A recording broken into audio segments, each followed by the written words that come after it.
mereka bingung apa yang mereka pelajari selama sekolah, selama studi gitu, kemudian korelasi dengan konteks desanya itu tidak ketemu. Nah, ini problem pendidikan di kita seperti itu.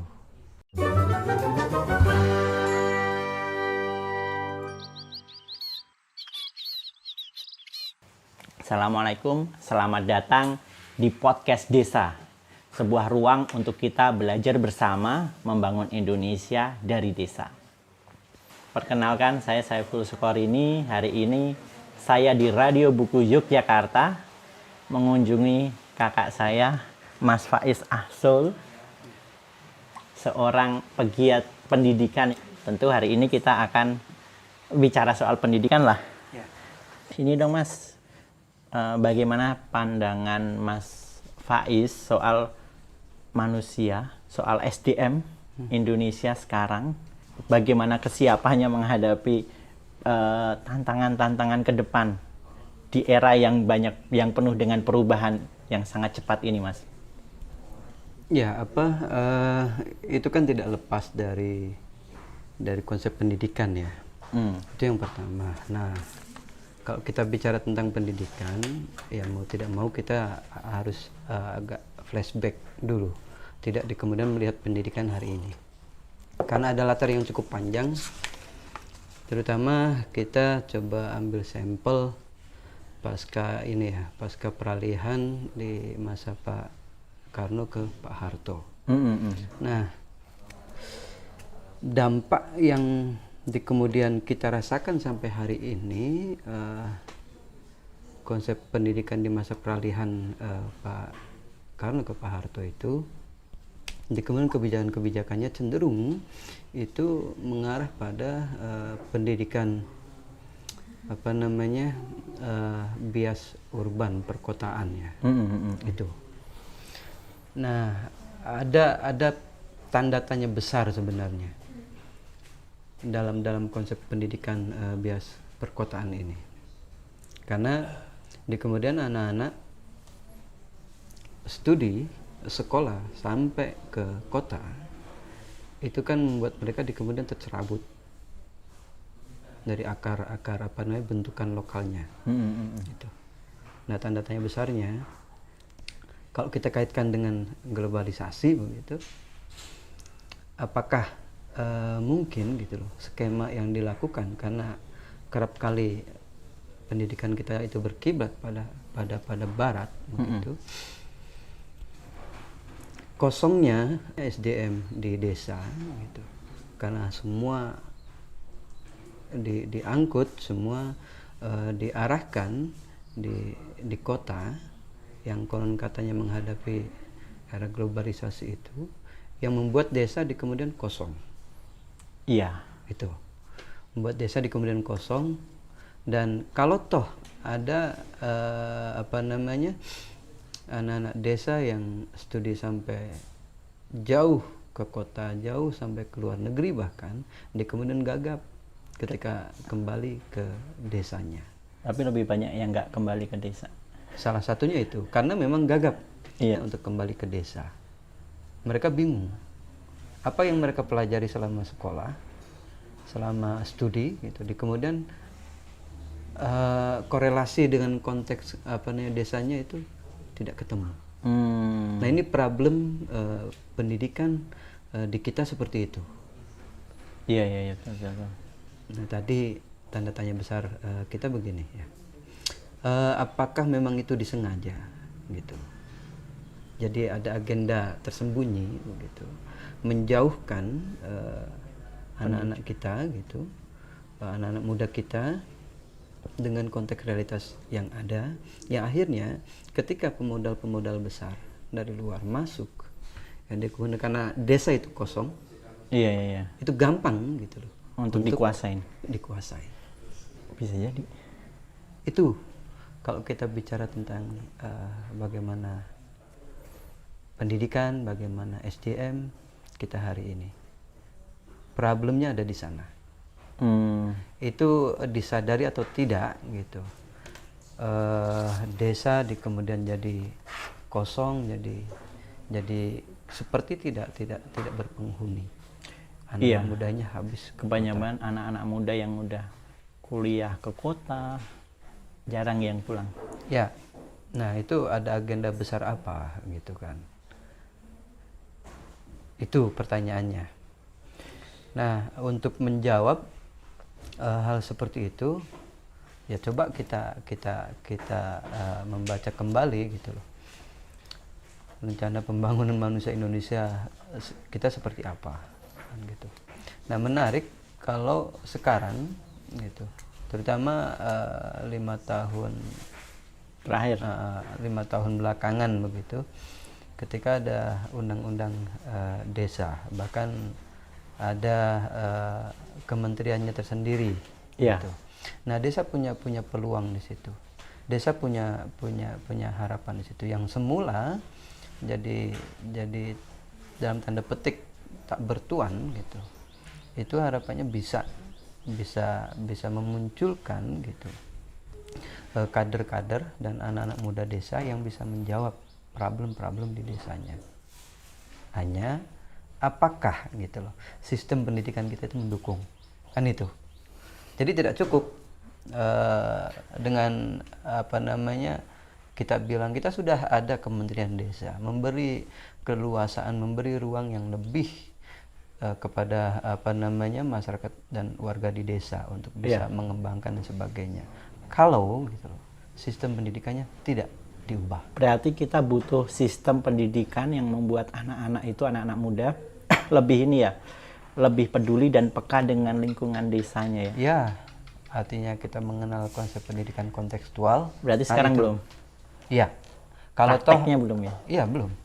Kalau toh ada sifatnya kasuistik gitu. Nah, Hanya beberapa apa namanya sekolah-sekolah tertentu yang kemudian sudah mulai ada kesadaran ke sana. Tapi mayoritas itu belum. oke. Yang dikejar oleh sekolah-sekolah kebijakan di pendidikan kita itu lebih pada standarisasi pada nilai-nilai, pada angka-angka gitu yang berkiblat tadi pada mengejar globalisasinya, bla bla bla dan sebagainya. Standarisasi itu ya. Standarisasinya itu tidak sesuai dengan konteks kita. Kayaknya itu problemnya. Standarisasi yang apa ya? Standarisasi padahal masalah di desa, setiap desa di wilayah masing-masing berbeda. Beda, problemnya beda, apa namanya lokalitasnya beda, bentukan kulturalnya beda. Nah, ketika itu diseragamkan karena hanya sekedar gitu loh mencoba mengejar memenuhi standarisasi, ya tidak akan bakal ketemu. Sementara patut kita curiga gitu loh, standarisasinya itu mengacu pada kepentingan barat gitu, untuk menyiapkan tenaga profesional bla bla bla dan sebagainya. Iya, betul. Untuk menyiapkan tantangan ke depan bla bla bla dan sebagainya, itu menggunakan standar-standar dari luar. Itu ada agenda tertentu yang kita tidak tahu. Itu yang patut kita curiga ya. Yang kemudian bisa kita eksplor lagi gitu. Oke, itu kan bicara soal sistem kurikulum pendidikan formal. Bagaimana dengan pendidikan yang non formal atau pendidikan yang lain? Nah, sebenarnya kita bisa mengacu pada Tripusat Pendidikannya Ki Hajar ya. Tripusat Pendidikan Ki Hajar Dewantoro. Ki Hajar Dewantoro. Yang tahun berapa itu ya? Ya, itu Ki Hajar menerukan konsep itu sejak Taman Siswa berdiri gitu loh. Artinya sebelum kemerdekaan. Gitu. Itu gimana? Kenapa apa namanya menggunakannya taman? Bukan siswa. ruang, bukan kelas. Bukan kelas.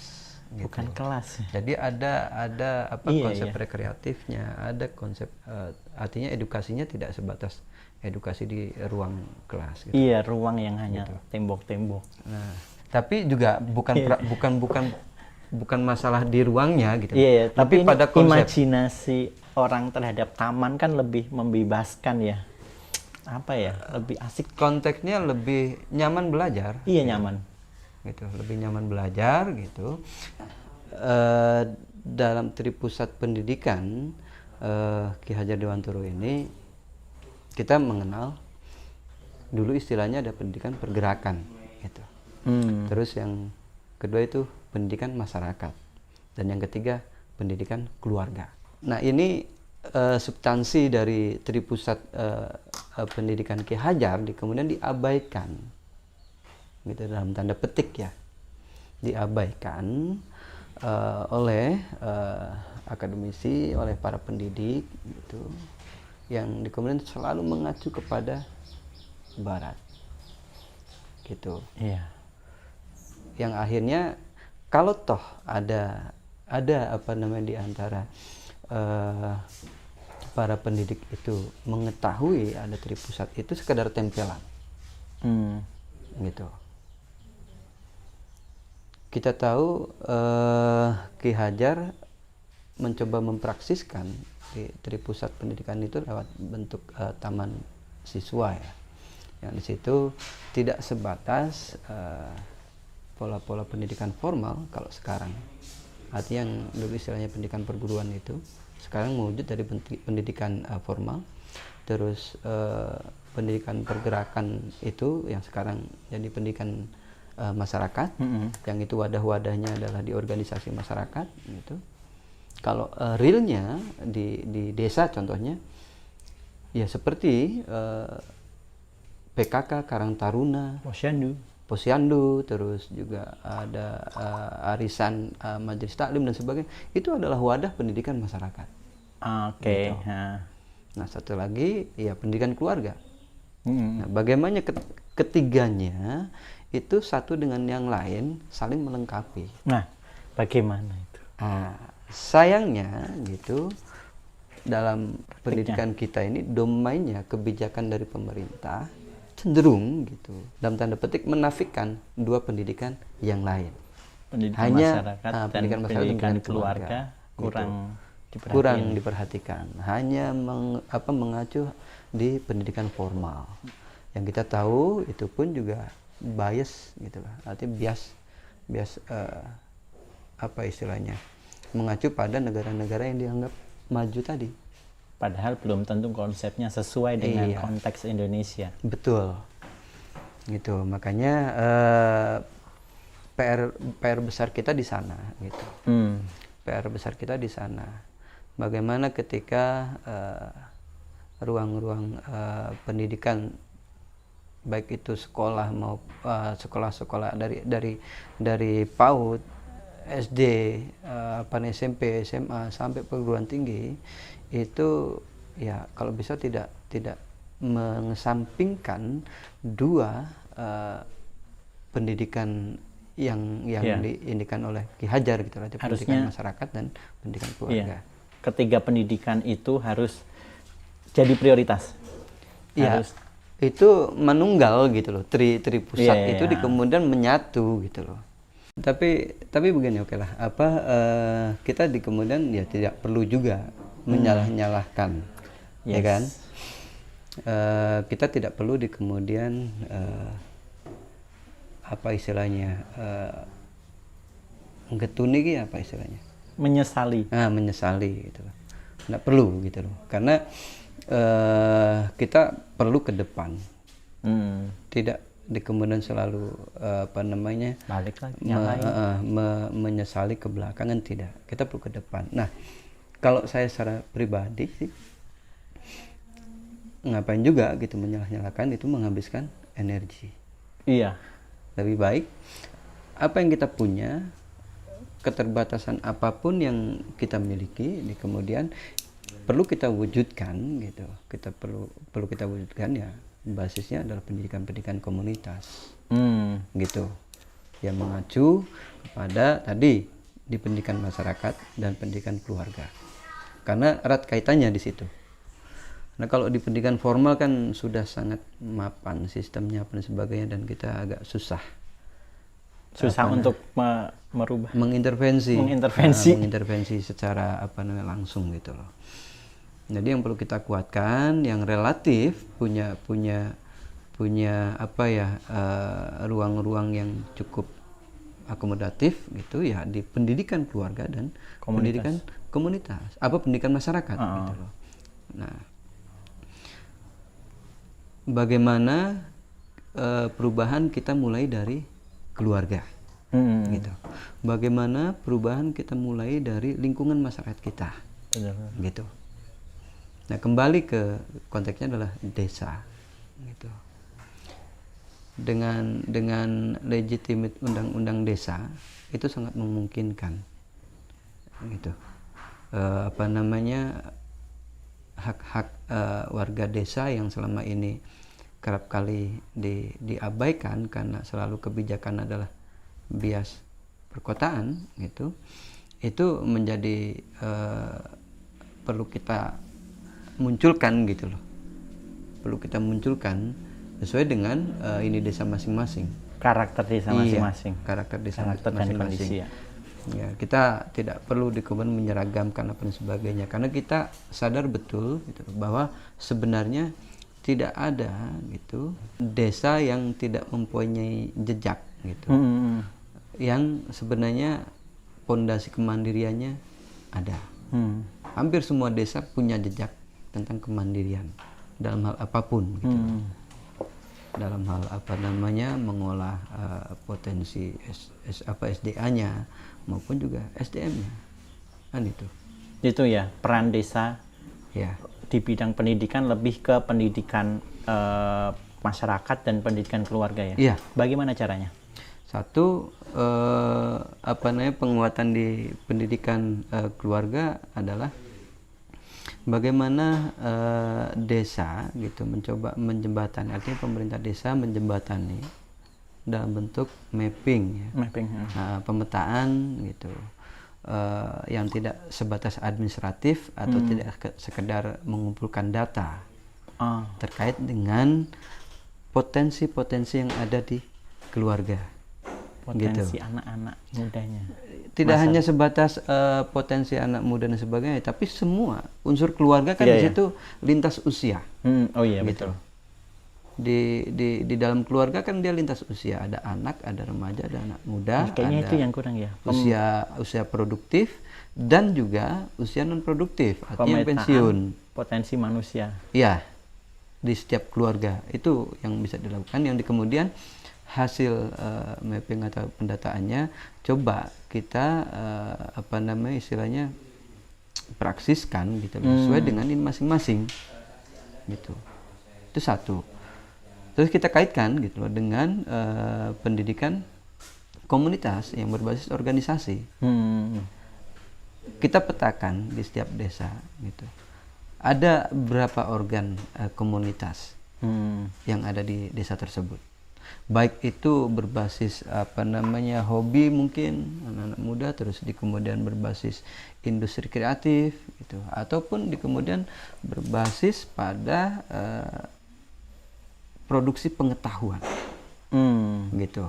Organ di pendidikan masyarakat, ya artinya wadahnya adalah pendidikan dalam keorganisasian, itu penting kita petakan. Gitu. Yang akhirnya kebijakan desa gitu setiap tahun dalam mengembangkan SDM-nya tidak lepas gitu loh dari hasil mapping ini gitu.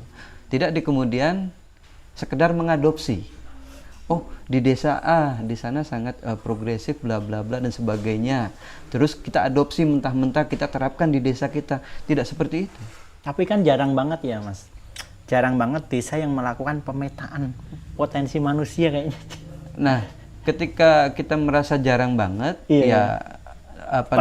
kemudian kita harus melakukannya, kan gitu. Kita nggak perlu menunggu, kita nggak perlu aku menghindari coba menyalah-nyalahkan itu. Iya, betul gitu. Betul.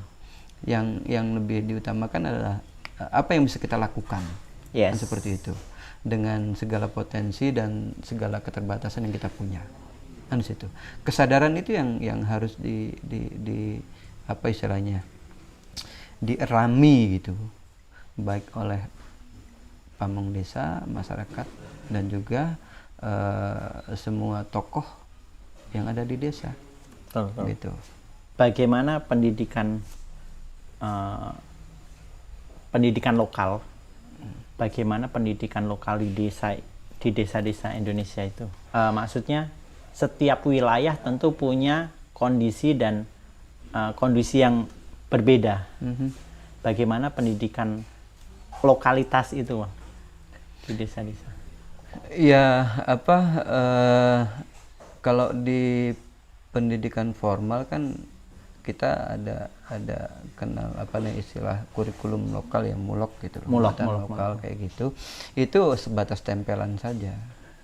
Yang cenderung di kemudian hanya sebatas informasi. Iya. Belum masuk menjadi betul-betul knowledge gitu loh. Knowledge betul-betul bisa menyelesaikan masalah lokal di situ ya.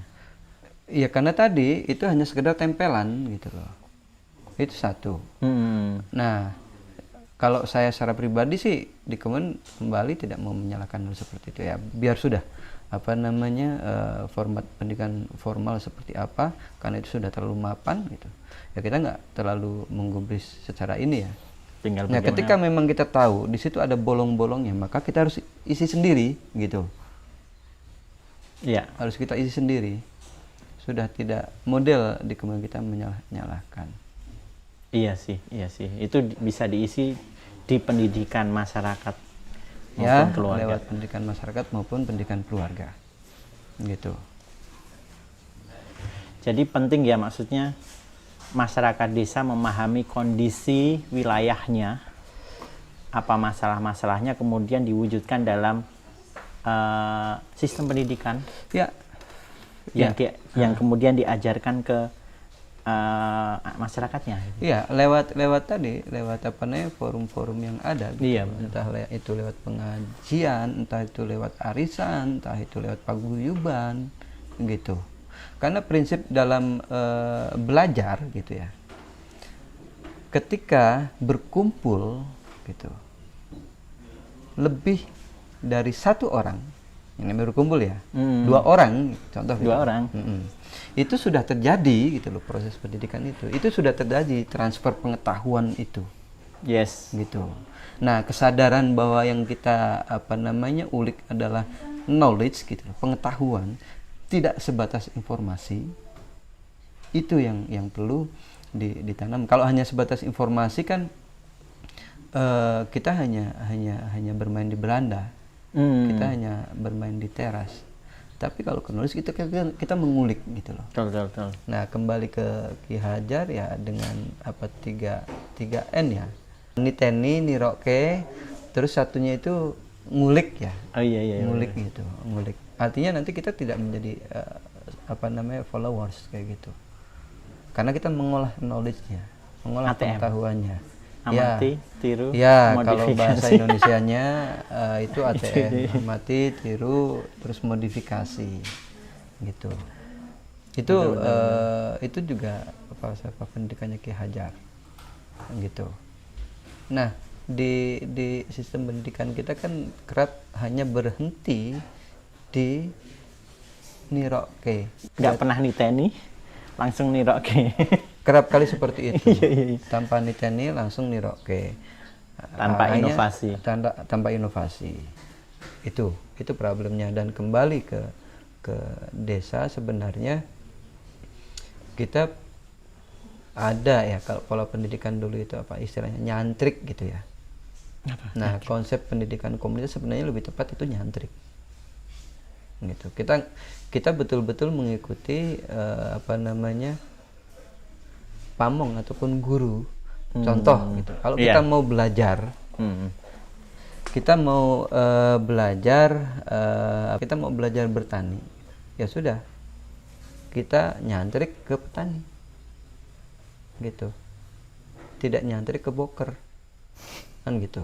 Yes. Bagaimana kita keseharian kita ngikuti petani itu, mengamati olahan tanahnya, mengamati beragam bibit yang akan ditanam, terus masa tumbuhnya, terus mengamati semua varian yang membuat tanaman ataupun padi di kemudian tidak terganggu gitu tumbuh kembangnya gitu. Itu diamati secara detail kemudian bagaimana panen dan pasca panennya, kan itu nyantrik lah, contohnya kayak gitu. Nah, atau di kemudian kita pengen belajar jadi ini tukang bangunan, itu juga sama, itu nyantrik polanya, kita ngikut gitu. Kita mengetahui ukuran baku antara bahan-bahan material yang ada gitu, kan di situ Nyantrik. Yang kadang pola nyantrik itu tidak kita temukan dalam pendidikan formal. Itu adanya bisa kita hadirkan gitu, ya di pendidikan komunitas ataupun di pendidikan pergerakan ataupun pendidikan masyarakat gitu loh, dan juga pendidikan keluarga. Kalau sekarang banyak dari kita belajar langsung dari misal dari media, dari YouTube atau dari apa, ini masuk pendidikan Pak, pergerakan. Itu sebenarnya konteksnya lebih pada wilayah keterampilan ya, gitu. Sementara kalau kita bicara tentang pendidikan kan tidak sebatas keterampilan, kan di situ. Yes, pendidikan gitu. Karakter, pendidikan macam-macam. Dan informasi di media ataupun sosial media itu kan informasi-informasi yang sifatnya yang tadi istilahku itu di beranda begitu, hanya di teras, tidak masuk ngajak kita sampai ke dalam gitu loh. Iya. Tidak kemudian kita masuk ke ruang tamu, kita sampai ke dapurnya gitu loh. Itu kan hanya sekilas informasi. Iya, betul. Nah, untuk bisa masuk ke dalam lagi, nah itu dibutuhkan kesadaran tadi, bagaimana mengulik menjadi knowledge, menjadi pengetahuan, hasil kreativitas, hasil berpikir dan hasil analisis kita sendiri gitu. Iya. Tidak kemudian mengikuti atau sekedar menjadi followers itu, karena kan bertentangan dengan ini Ki Hajar, berpikir mandiri, berdikari, bahkan kemudian kita dimanapun kita berada gitu, kita kan selalu siap. Nalar adaptifnya itu sangat kuat gitu. Nah, di sini kita juga perlu melihat dalam pendidikan itu kita harus bisa imbang ya antara adab dan ilmu. Yes. Gitu. Artinya kalau kita hanya mengejar ilmu atau pengetahuan saja terus kemudian menanggalkan adab, etik, ya sama saja dengan kita berjalan di jalanan tanpa baju. Yes. Secerdas apapun kita gitu. Adab ilmu itu harus, kalau kita tidak menggunakan adab, gitu kan, adab ini adalah etik, artinya pakaian gitu, ya kita jadi tidak lebih dari binatang. Yes. Gitu. Nah, apakah pendidikan kita kemudian cenderung hanya mengejar gitu pada keilmuan, kemudian menanggalkan adab dan etik? Nah, itu jadi PR kita bersama itu. Sejauh mana kecerdasan bangsa kita itu selalu disandangi gitu loh. Artinya dibaluti dengan etik dan adab. Itu. Dan kalau kita bicara tentang etik dan adab, lebih akan kita dapatkan itu adanya di desa, di warga desa. Nilai-nilai itu ada di desa. Nilai-nilai itu masih cukup banyak bertahan itu di desa. Gitu. Kearifan lokal itu. Ya, kebudayaan desa ya. Ya, salah satunya itu, karena sistem sosial di desa kan sangat berbeda dengan sistem sosial di urban perkotaan. Di urban. Yang kalau di kota kan cenderung individualis, cenderung materialis dan sebagainya gitu. Iya. Nah, kalau kita di desa, adabnya dulu dikedepankan, sistem kolektifnya dulu dikedepankan, gotong royong dan sebagainya. Kemudian kebutuhan material dan sebagainya dituntaskan secara kolektif, tidak menjadi beban personal. Itulah pendidikan masyarakat. Gitu. Iya betul. Makanya ada BUMDes, ada lumbung desa, lumbung. Itu bagian dari kolektivitas masyarakat. Iya, itu sandarannya Desa. pada sistem sosial yang ada di desa itu. Terakhir Mas, apa harapan Mas Faiz untuk pendidikan Indonesia ke depan? Ya, secara pribadi kalau saya sih ya kembali ke desa gitu. Biar desa tidak di kemudian menjadi ruang kosong dari anak muda dan gampang gitu loh. Di dalam tanda petik ya, dijarah gitu. Iya. Para pemodal gitu.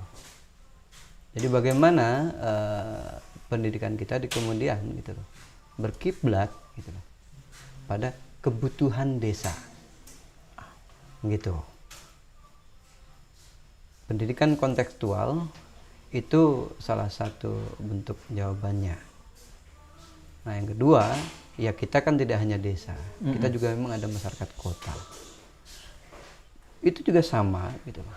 Bagaimana pendidikan urban pun disesuaikan dengan konteks dia di mana berada gitu loh.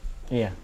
Tidak di kemudian hanya sekedar menjual mimpi tanpa bisa mempraksiskannya. Tidak sekedar mengulik pengetahuan, mengulik perkembangan teknologi, tapi di kemudian gagap mengimplementasikannya, gitu. Jadi bagaimana pendidikan yang bisa mengacu pada bahwa kita semua adalah agen, gitu loh, perubahan untuk kemandirian setiap